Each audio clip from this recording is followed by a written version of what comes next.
Bienvenidos a un nuevo episodio de la historia militar de Chile del siglo XX. Se trata de un período muy complejo en que las Fuerzas Armadas se involucran en política y asumen el poder en septiembre de 1924. El presidente Alessandri trata de influir en ellos sin éxito y renuncia a su cargo. Sus promesas no habían sido cumplidas, en parte por la falta de consenso político. Había desesperanza, hambre y ansias de cambio.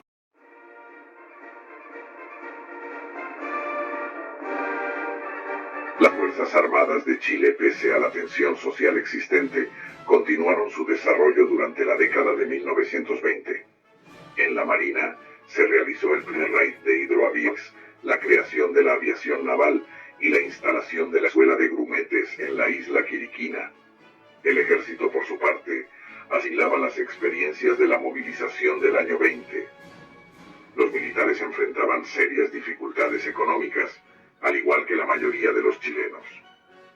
No se les pagaba los sueldos, lo que generaba condiciones de vida precarias.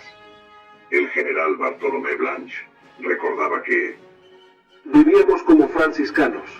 La situación en 1924 de los oficiales, suboficiales y tropa era insoportable. Al no llegar la carne a los cuarteles, teníamos que mandar a los conscriptos a la calle o darles permiso para volver a sus casas en provincias. La situación de los suboficiales era peor. Los perseguían los acreedores y tenían que estarse escondiendo. la influencia de la masonería y la política en las Fuerzas Armadas aumentó, y éstas se sintieron atraídas por diversos movimientos.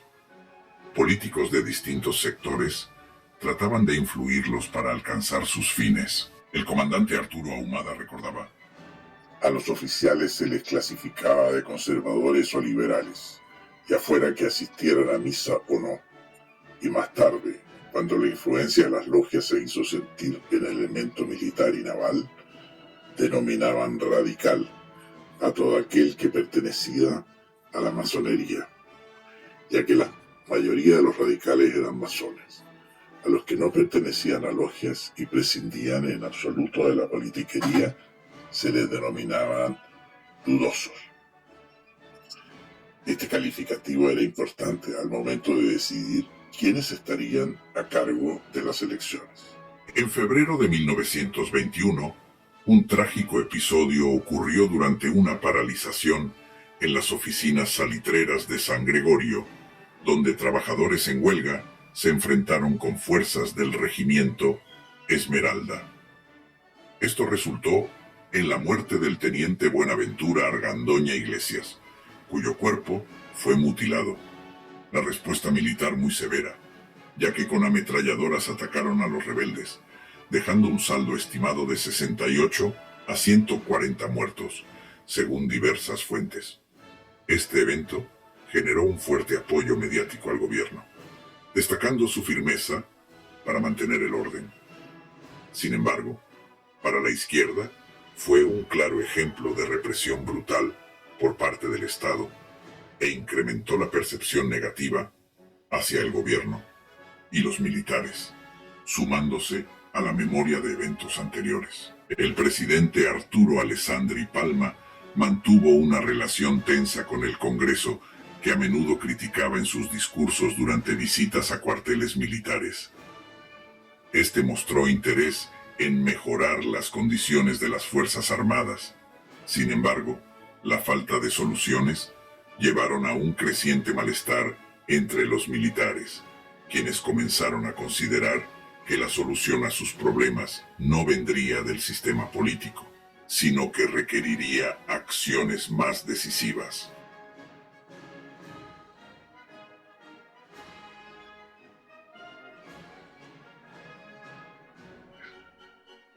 La oficialista Alianza Liberal ganó y la oposición denunció el uso de la fuerza pública y el cohecho en favor de sus candidatos oficialistas.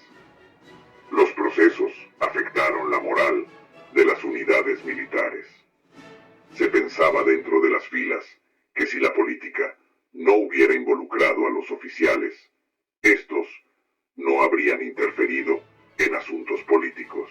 El sables del 2 de septiembre de 1924 fue un momento crucial, ya que marcó una manifestación abierta de descontento militar hacia el gobierno de la época.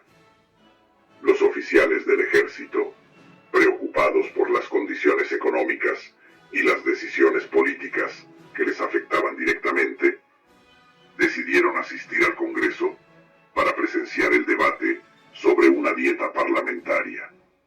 Demostraron su descontento al aplaudir enérgicamente a quienes se oponían su aprobación, considerando la propuesta insensible en medio de la crisis fiscal. La tensión al día siguiente fue mayor. Más de 200 oficiales se presentaron en el Senado, mostrando su desafío con el tintineo de espolines y sables. La ausencia de una normativa que prohibiera la asistencia de oficiales al Congreso impidió sanciones inmediatas. El presidente Arturo Alessandri intentó aprovechar el apoyo militar para avanzar en su agenda, convocando a los oficiales a dialogar. En paralelo, la creación de un comité militar reflejó la organización y disposición de las Fuerzas Armadas para tomar medidas más directas. Este, conformado por los comandantes de unidades, buscaba articular las frustraciones de los oficiales jóvenes ante la inacción del gobierno en temas cruciales para las Fuerzas Armadas y el país en general. Una reunión inicial en el club militar permitió articular un pliego de peticiones.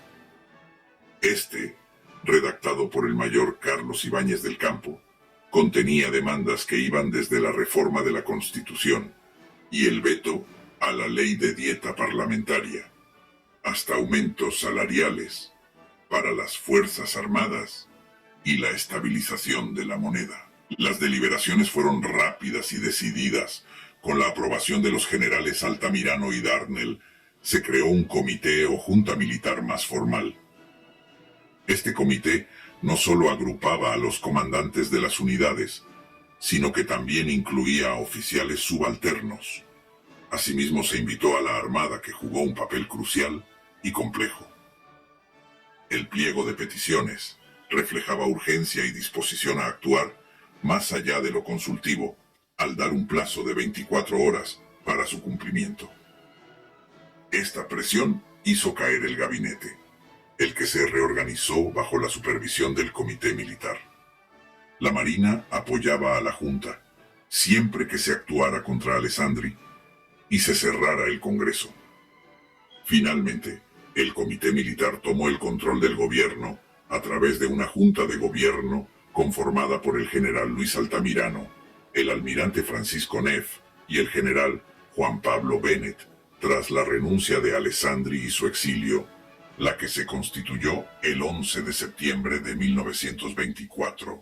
La Junta publicó un manifiesto rechazando la corrupción que había llevado al país al borde del abismo.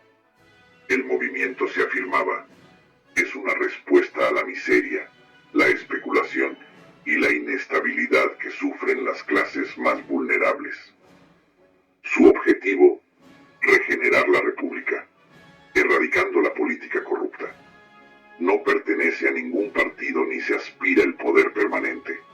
Se convocará a una asamblea constituyente para crear una nueva constitución que refleje las aspiraciones del pueblo. Concluida esta misión, se dejará el poder en manos de las nuevas autoridades electas. Inicialmente, el comité militar apoyó a la Junta de Gobierno, pero luego se sintió traicionado debido a la influencia creciente de grupos reaccionarios. El ejército se dividió, con jóvenes oficiales como Carlos Ibáñez y Marmaduke Grove liderando la oposición abierta al gobierno. Este intentó neutralizarlos, transfiriéndolos a otras guarniciones. El comité militar presentó exigencias que incluían la creación de una asamblea constituyente, entre otras reformas administrativas y sociales. La Junta de Gobierno no las apoyó.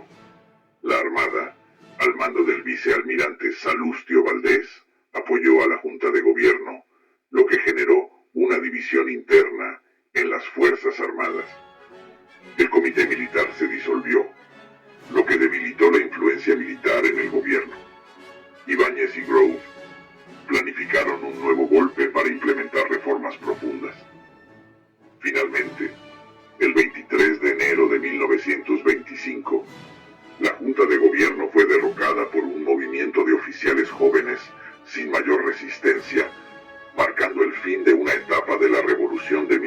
1920.